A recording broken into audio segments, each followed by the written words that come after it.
Bonjour à vous, petit partage du travail du moment et des clés du moment que j'avais envie de vous partager là. Et des pistes de travail du coup. Pour résumer, c'est le lien entre l'instinct et, je vais dire comme ça, le silence, ce qui va nous apporter des clés vraiment utiles. C'est-à-dire, si on regarde le silence, notre capacité à écouter le silence, lorsque c'est relié à notre instinct. Donc ça va être une façon aussi de redonner la place à notre instinct et à cette capacité d'écouter, de passer par le silence pour entendre, euh, pour entendre l'information qui nous est utile, qui nous concerne pour relever notre défi du moment. C'est ce qui va amener sur le fonctionnement de la conscience et de l'extension de conscience. Je vais essayer d'expliquer ça. Euh, je- Peut-être une image, comme on parle de l'instinct, une image animale par exemple. Si vous regardez un chat qui se promène et qui à un moment donné va être sur quelque chose de d'important pour lui, c'est-à-dire au niveau instinct. Euh, un chat, par exemple, va se mettre en quasiment peut-être en immobilité, mais aussi sous une forme d'écoute de l'information. Il va être focus par cette mise en silence, focus sur l'écoute de l'information qui est reliée à son instinct pour, euh, pour avoir l'information et l'action juste à ce moment-là. Donc ça veut dire que le silence, c'est pas ne plus rien entendre ou qu'il n'y ait plus aucun bruit. C'est plutôt un silence qui va faire que ça va plus être un bordel, un vacarme. Ça va être plutôt une écoute alignée, reliée à l'instinct, qui va permettre d'entendre l'information juste alignée avec le défi personnel du moment.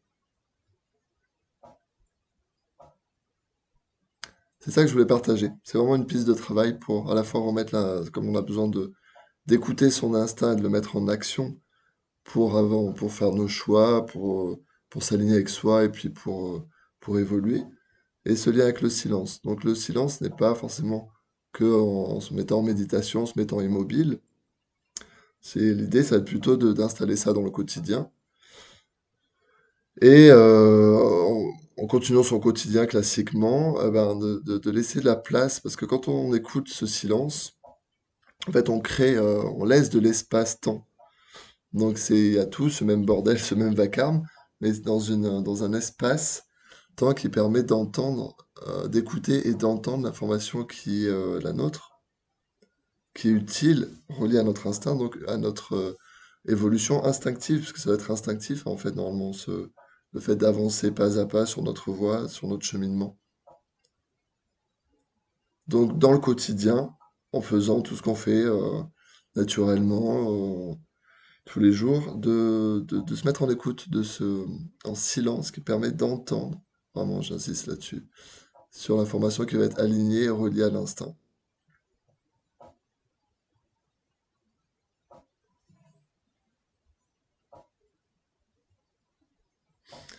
Ça va amener à quoi? Ça va amener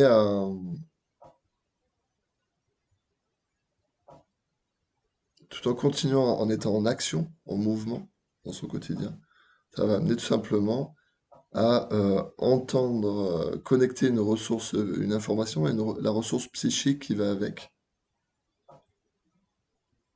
Concernant notre défi, donc ça va amener un élan, un mouvement, un alignement pour relever le défi qui est le nôtre à ce moment-là. La ressource psychique, ça va être des ressources pour justement relever le défi du moment, le vivre, l'expérimenter d'une façon ou d'une autre. Qu'est-ce qui se passe? Je vais essayer de décrire ce fonctionnement-là. C'est ce qu'il se passe dans l'instant. De l'instant, on va dire plus du bas, il y a l'état émotionnel. Donc, on va avoir une émotion reliée à ce moment-là, à ce moment d'écoute, à ce moment de présence à soi. Et par le silence d'accès à ce bruit qui est en fait une information. Donc, émotion qui va avec, ressources psychiques qui va avec. Et du coup, à cet instant-là, dans cet alignement, dans cette réunion, tout ça, en fait, je peux le dire comme ça. Notre mental va pouvoir, c'est ça l'idée, traduire cela et le modéliser en quelque chose de concret, qu'on peut rendre concret, par un choix, une décision, un engagement, une action concrète.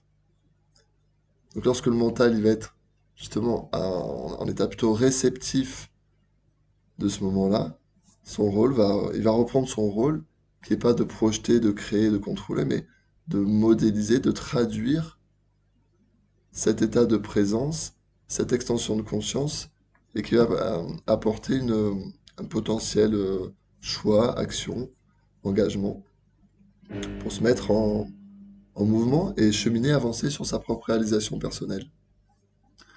Voilà, j'essaie de faire court, mais c'est vraiment c'est ça que je voulais vous partager, le lien entre l'instinct et cette écoute du silence qui va donner accès à tout ça. Je vous propose de travailler ça. On travaille ça en ce moment, en séance, dans le travail de groupe, mais je vous propose aussi si ça vous parle, si vous sentez que ça peut vous être utile et que vous avez envie de passer par toujours la conscience, l'extension de conscience pour vous réaliser, pour avancer, sur le prochain atelier de groupe qui aura lieu mercredi prochain, donc pas celui-là, et l'autre, ça va faire mercredi 18 octobre, toujours pareil à 21h. Un travail de groupe, chacun vient poser ce qu'il veut poser.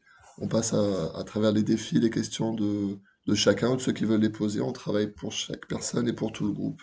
Et on va aller dans cette mise en place d'actionner des clés psychiques, un travail énergétique. On est dans ce cheminement-là de relaisser la place à l'instinct, de l'aligner avec notre capacité d'écouter. Le silence qui veut dire finalement l'information reliée à notre défi. Et c'est beaucoup plus, on va dire, simple peut-être, mais plus facile, parce que c'est pas beaucoup plus simple, mais c'est plus facile en tout cas, de d'être en action et de relever son défi plutôt que de les subir. Subir ses propres défis, ça n'a finalement aucun sens. Par voilà, cette écoute. Et il y a vraiment besoin de notre instinct là-dedans. Euh, et de cet accès au silence qui va amener des choix, des décisions, des actions très concrètes, tout en continuant là à vivre normalement, on va dire, et sous une autre forme d'écoute et de conscience, de vivre normalement son quotidien et d'avancer, hein, clairement. Voilà, donc au plaisir de travailler tout ça ensemble et donc si ça vous dit, vous prenez contact pour le prochain atelier de groupe, mercredi 18. Je vous souhaite une belle journée.